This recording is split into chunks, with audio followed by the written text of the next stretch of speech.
how's the health of the team right now as y'all are about to start up practice? Real good. Really the only issue we have right now is with Gabe Frazier, who, had a little arm trouble in the fall and still working through that. But other than that, so far, everybody's in good shape.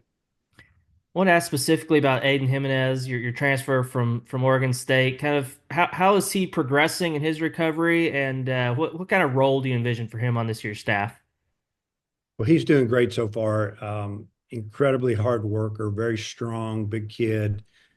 If we can get him back to where he was when he was at Oregon State, we'll have a jewel, so to speak. His role right now would be uh, I guess it would be wide open. He was a starter there. He could be probably a middle reliever for us to start out just to see what he can do. But he was someone that we were hoping that we could get him maybe middle of the season. But it looks like he might be ready more towards the beginning of the season to help us. He's way ahead of schedule for the surgery he had. And one more before I turn it back. Speaking of roles, kind of where do you stand on like terms of like setting your starting rotation? How many spots maybe are solidified? How many are open? Kind of where does that stand? I mean, we're going to let them prove it to us a little more. We saw a lot of good things in the fall and then off season. I think just because we've been around Gage Gackle so much, had him here, we feel like that he will definitely be a starter. With Root, looks like a starter. Gage Wood, Bottle Cheese, those are possibilities. And there's some other guys in there now. But really, the first weekend we play 4 games, which I think's a good thing for this team, and then head down to Texas. And you look at our schedule, there's not a lot of games where you can go, okay, we're going to experiment with that freshman out there. Although in some cases with freshmen, it's not an experiment. They're pretty darn good. So, yeah, I mean, kind of tiptoeing around the question, but I mentioned 4 guys at the top, and they'll battle for those jobs to start out. Evan, Big Trail, whoever it is. Yeah, Coach, curious on kind of your offensive side of things rather than pitching. Last year, it seemed like you were searching a lot of the season to get production from the outfield. Where do you feel that some of your transfer guys who you've brought in, like a guy like Pepe or Justin Thomas, where do you feel they are in the outfield as well as, getting Diggs back? Yeah, I really the guys that really were impressive in the fall in the outfield was Charles Davalin. I mean, he had an incredible fall, and he got big and strong in the weight room. A lot of personality, great attitude, and then Logan Maxwell put on about, I don't know, 12, 15 pounds since he's been here, getting strong and hitting for a lot more power, but he still is just a really good hitter. You watch his batting practice, he squares up almost everything that comes his way. And so there's 2 right there. And, we'll see how it goes with the other spot. I mean, Pepe was injured. We've got him working a little bit at first base. He was an infielder coming out of high school, DH, first base, and then Kendall. You look at what Kendall's done in the past, and he played 50 some games last year with major tears. He's swinging the bat. He's going to hit live pitching tomorrow. And when I say live pitching, against not just batting practice, we're talking live pitching. So we'll see how that goes. But he's a little bit behind, but he'll get there. And so there's some good options. And then you mentioned Justin Thomas, who's outstanding defender, really good base runner, good arm, and he brings some power to the lineup too. But he can also steal bases, as most of these guys can. So there's going to be a battle there, and we'll be able to match up a little bit, and maybe go game to game early, and then figure out and try to get a starting lineup, hopefully by conference. Yeah, and Coach kind of mentioned Davalin a little bit, and I'm curious, maybe personality-wise, the rest of the team, and you haven't had the first practice yet, but I'm sure you've been around the guys a lot. Where do you see kind of some differences in personality this year versus some previous years? A lot different personality than last year's team. This year's team just seems really confident and a little more vocal. So far, so good. We feel like they get along real well. That's the feedback I've gotten from returners, and then the new guys just seem to really like it here and like what's going on.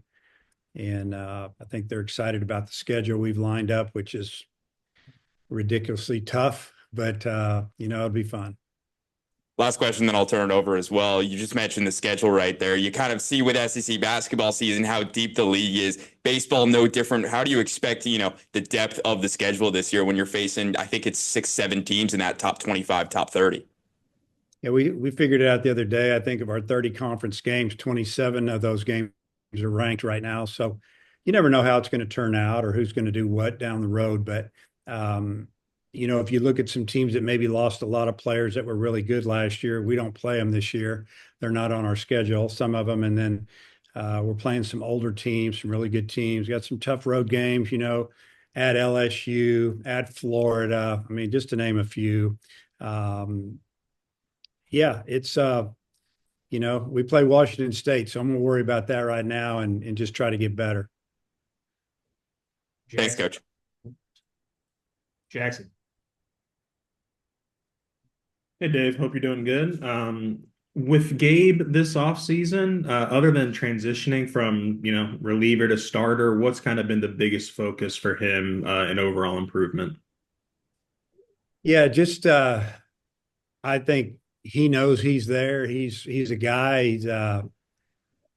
He's just confident. Stuff's always been good. Location seems to be better than ever. And the interesting thing about this staff, and you guys are asking about individual players, and I love talking about the players after they've been here a while and we've seen a lot, but trying to stay away from it a little bit because we still have a lot we have to prove. But we don't have Smith this year, and that's a once every now and then type of guy that you get to be around, that talent and what he did for our team. I mean, you take him off of our team last year, we were probably pretty average because we were a really good fielding team and we didn't hit real well and we weren't very dynamic as far as some other things, but we probably overachieved. But we don't have that guy. But what we have is we have a staff and we have a lot of good pitchers that work hard, and I think they just make each other better.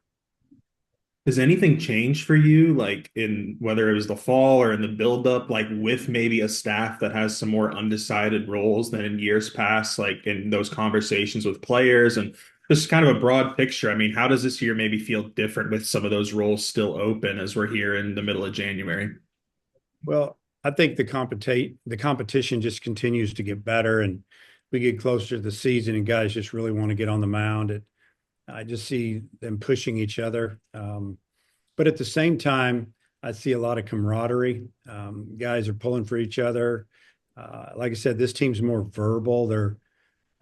It was fun watching their strength and conditioning workouts, especially towards the end of, the semester when there was some competition, and we really started putting the position players and the pitchers together working out because a lot of times they're separated and it separates your team. Then you got to try to get it together when you get here in January. We tried to work on that the second half of fall, and I think it really, really helped us. I think it advanced us a little bit. You see all that's going on all over the country. You got teams that are super talented in other sports. It's semi-professional now, call it what it is. And so I feel like our job as coaches is to find a way to develop these guys, physically, but mentally, we've got to find a way to get them to bond and care about each other and care about the University of Arkansas and the fans and not just in and out of here. And, I don't feel that way with this team as far as I feel this team they're on a mission. I mean, there's been some things go down the last couple of years at the end of the season that have been hard to swallow. And honestly, behind closed doors, the coaches, we knew that we maybe weren't quite as good as we were ranked or whatever, but we were just finding ways to win. And credit to the players for that. This team wants to make sure that we get to the end. You mentioned Kendall taking live BP. Does that mean like right now, as this day, kind of fully healthy and just kind of has to get back into a rhythm, or is there still maybe a little bit of time for him, to a official return to health? Yeah, well, he's 100% cleared to do everything now.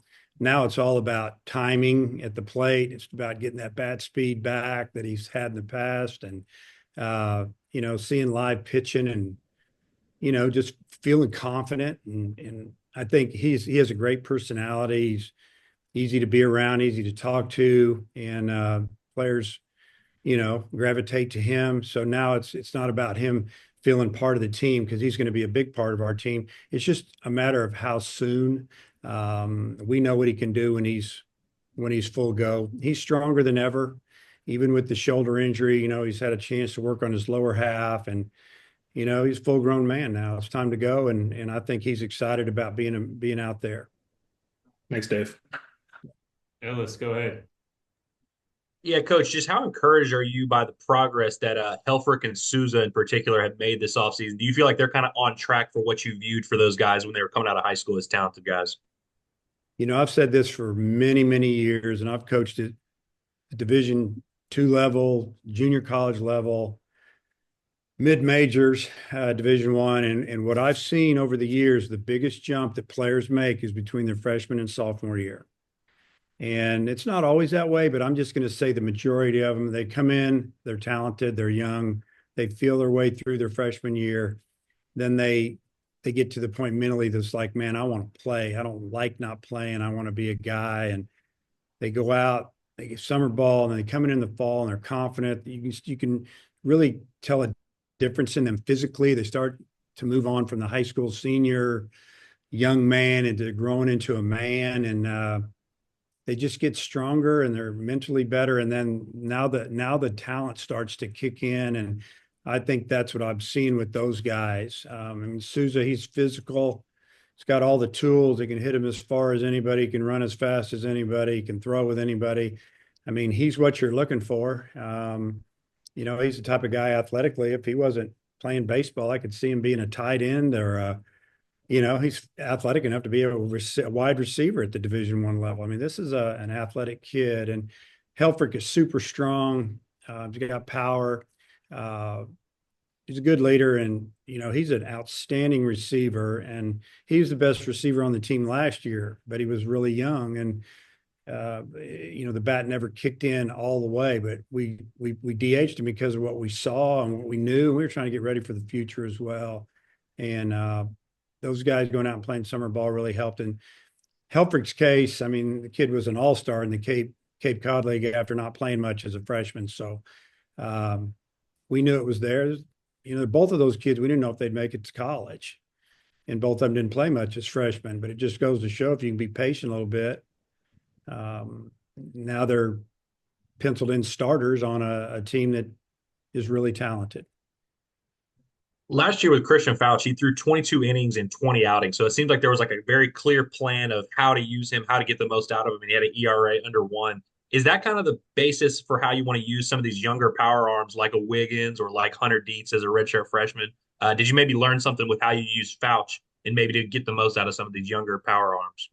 I think to start, that would be the way we're looking at it, so to speak. And, in Hunter Dietz's case, this is a guy that his freshman fall here he might have been, our best guy. And Smith didn't pitch a whole lot that last fall, but, we didn't hit him at all. And then you could see it going downhill, realize he had the injury that he had in high school, and then tried to rehab it, as you guys know. And then because they didn't want to do anything. And then, finally in the spring didn't go right. And if he can get back to where he was walking in the door here as a true freshman in the fall of 23, he'll be one of our best pitchers.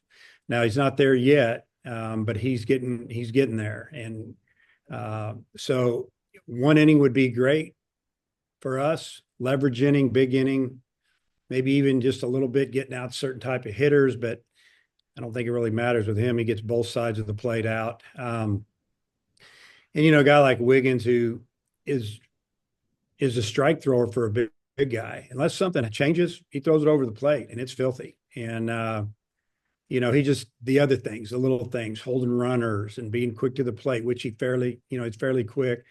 Just that guys can't take advantage of little things, when there's a 1-run game late in the game. The stuff is there, and I mean he can blow you up pretty good. And he's a little older. He will actually be draft eligible after his sophomore year if nothing changes with the draft dates. But we think that he's going to help us a lot, and this year probably out of the pen, probably a starter in the future. And hey, who's to say? He get built up, he's pitching good. We'll do what we have to do. Christina, go ahead. Yeah, Coach, I wanted to ask you about a couple of specific positions. Just how's the competition at first base shaping up? And then what are you thinking at designated hitter? Did you say first base? Yes. Okay. Yeah, that's a tryout camp over there right now. If you come to our practices, it's almost comical.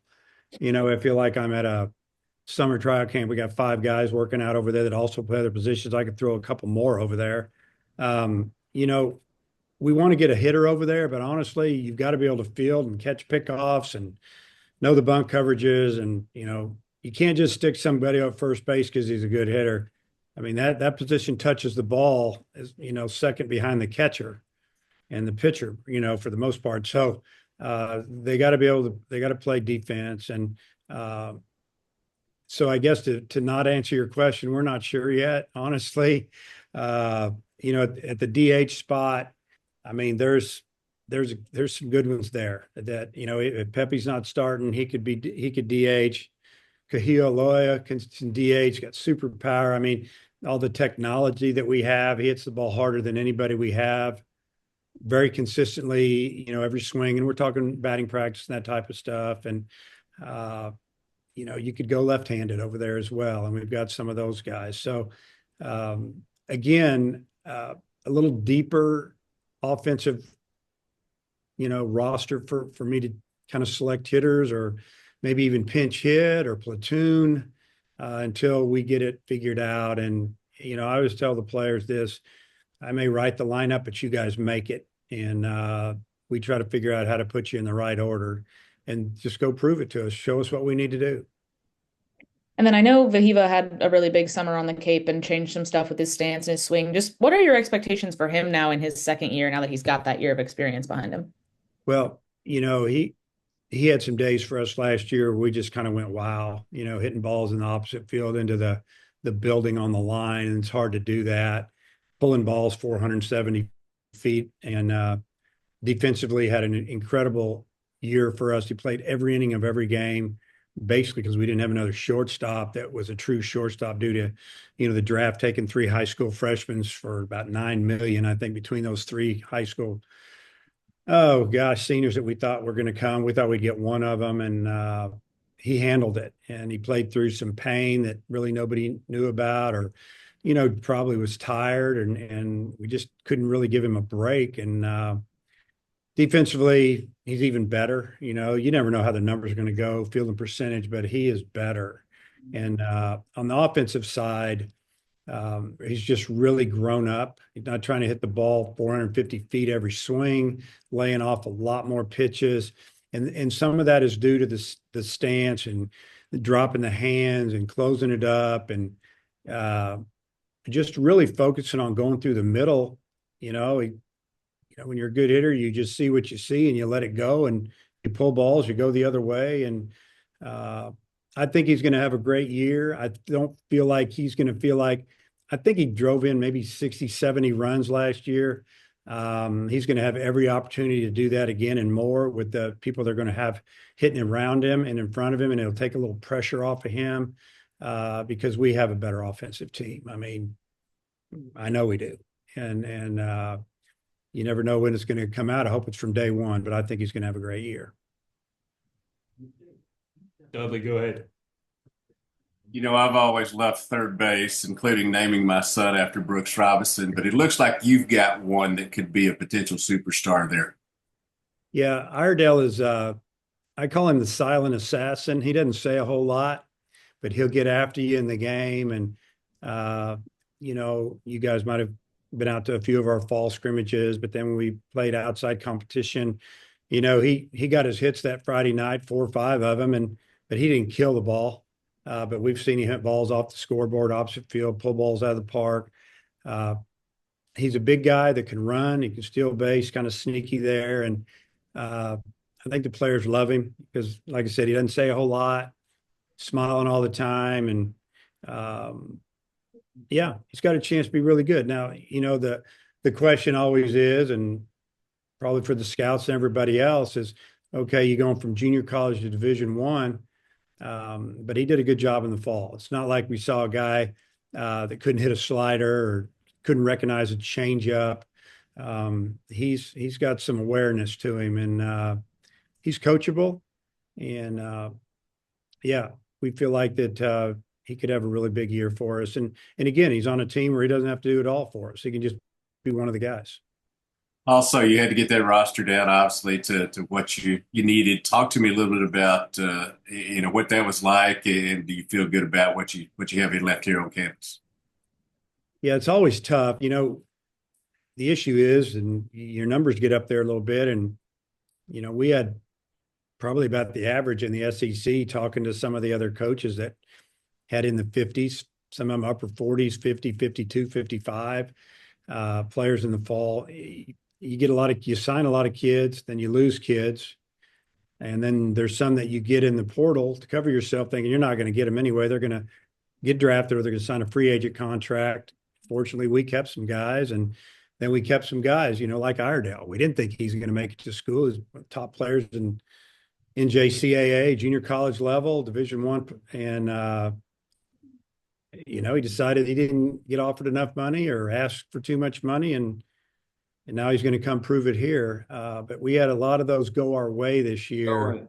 And it's interesting. So, yeah, getting it down is tough because you got some kids in your program that you'd like to have in there, mostly on the pitcher side that you could redshirt. But we have a deep staff, and they weren't going to get to pitch, and and there were some good conversations, but some guys knew that they had a good fall. Say a kid was in his second year here, we redshirted the year before, or even some true freshmen that come in and didn't do real well. There's always kids that have a little issues, arm problem, this or that. And, some kids went out to junior college, and we even had a couple of kids go to some Division II schools out of here. So, or NAI type schools. So good for them. They just want to play baseball. And those kids were going to be juniors or maybe a senior. And I think bottom line, if the kid's not going to get to play here, we don't see with the new rules coming in next year with the smaller roster, we had to take that into consideration. How are they going to make it? If they're not going to make it this year, they're going to make it next year. And then you got kids coming in. There's a lot of juggling there. But I just want the kids to play ball and feel good about it. When they're done playing, they feel like that, they gave it their best shot. Appreciate it. Yeah. Phil, go ahead. Morning, Dave. When you were describing your outfielders, you said that you think like all of them can probably steal a base. And I remember, going into the offseason, you spoke in terms of player procurement and your batters as trying to get faster, trying to be more athletic. Do you feel like this is one of your faster teams in terms of position players in the last few years? Oh yeah, it's a lot quicker than the past. Even the guys that when you think about our catcher, he can steal a base. He's a really good runner, and you could have a first baseman that can run a little bit, and all of our infielders run good, outfielders run pretty good, and if you're not paying attention or you're too slow to the plate, we'll be able to take advantage of it without worrying about running ourselves out of an inning. Now we're going to get thrown out, but we're also, going to go ahead and move around the bases a little more than we have in the past. And we'll see how it all evolves. But the thing is, you have to work on it. And we did. We work on it a lot. And I think we should be a good base running team just because of the effort that we're putting in and the buy-in from the players. And they want to do a good job running the base. They want to be able to steal a base when they can. And we needed a more well-rounded offense that can threaten you in different ways. And we're doing that through bunting for hits. And the wind's not going to blow out at 20 miles an hour and every day. And you have to be able to do what you do when you're facing a pitcher that's pretty stingy. He's hard to hit. When you get somebody on, you got to find a way to get them in and win some of those low scoring games. In terms of talking of players jump from a first year to a second year, freshman year to a sophomore year, um, a lot of times we're talking about the physical aspects of it. You're talking about the mental aspects of it as well. But if I think of Ryder Helfrich and, just how well he caught for the most part last year and called a game as a freshman, um, you got a great looking pitching staff, but how much of that success also isn't necessarily dependent upon, but can, grow because Ryder's going to be a catcher for a second year in college now. Yeah, that's the mental part of development is huge. And you're talking about the catcher position, the way our philosophy here, and I'll do a little recruiting while I'm talking. We let our catchers call the game, and we're going to help them, and they can look at us, and we can suggest something. But for the most part, when they get here and they walk in the door, not only are they catching guys and learning them, they're in a kind of a classroom setting in our building with our catching coach and our pitching coach, and they're discussing things and meetings all the time, and we're getting them ready to be able to call pitches. We watch them in the fall, we let them call pitches, and if we're thinking a certain pitch in a scrimmage and they call another one and it gets hit pretty good or whatever, we're not going to get on them about it. But when the inning's over, we're going to say, why did you call that pitch? Tell us what your thought process was there. And then we would say, okay, this is what we were thinking and this is why. And we're just trying to help them and develop them and get them ready for the next step in professional baseball, because there's nobody calling pitches for them in the minor leagues or in the big leagues. And we're probably one of the few schools at this level that trust our catchers that much. And we have a really good track record with our catchers, and our catchers getting better here. And it started probably all the way with Brady Toops and Brian Walker and James McCann, and I could go on and on and on. And Helfrich's no different, and he may be more talented catching wise at this young age than any of them. Thanks, Dave. Yep. Kevin, go ahead. Thanks. Good morning, Coach. A couple of things. Is this probably the most balanced pitching staff as far as lefties and righties? You've brought in a couple of good left-handed starters, guys from last year, Fisher, Dietz, really balanced righty-lefty than you've had in the past. Yeah, and then they bring in freshman Gibbler, and there's a couple others that can help us. Fisher's looks like he's going to help us if he stays healthy. He's way ahead of schedule through the other day, and he looked great. Yeah, I mean, it was obviously, going into the off season, it was like we've got to get a couple lefties, or because we didn't know if Gibbler would make it to school. He turned down money. There was a lot of pro teams that loved him, and maybe didn't have his greatest high school senior year, or when they saw him, who knows? It might have been cold up there in Kansas City, whatever. But bottom line, we got him. He's really good, and we knew that we needed to level this thing out a little bit. And yeah, I mean, the thing about the transfer portal and this situation that we're in, it gives us an opportunity to fill in because of all the draft issues we've had, or we're losing these guys, or injuries. Yeah, you become a GM a little bit more, and it is a short window to get it done. And honestly, when Vital Cheese committed to us, we'd already had Zach Root in as well on a visit. We thought, well, we won't get Root now because he could have gone anywhere. I mean, there's no way we're getting him. He's going to see it, but he didn't care. He loved it here. He loved what he heard. He loved, the pitch, the way we handle our pitchers, and Coach Hobbs, the way he coaches, and he could see himself getting better here on a good team, playing the SEC. And yeah, there was a lot of SEC teams that wanted him, like everyone. But I appreciate him coming here, because we had already gotten that big name lefty out of the portal, so to speak, and then getting Gibbler to come in, and we're going, okay, we get Dietz back, we get Fisher back, we're going to have some lefties. I mean, if the team is struggling against lefties, then we're going to we're going to shoot them at them and see what they can do. So it's a great option to have. And yeah, to answer your question, one of the most balanced pitching staff, if not the most balanced that I've ever had, and that's a good thing. Second thing was you did a lot of situational hitting, situational pitching in the fall during your scrimmages. Is that the plan for the preseason?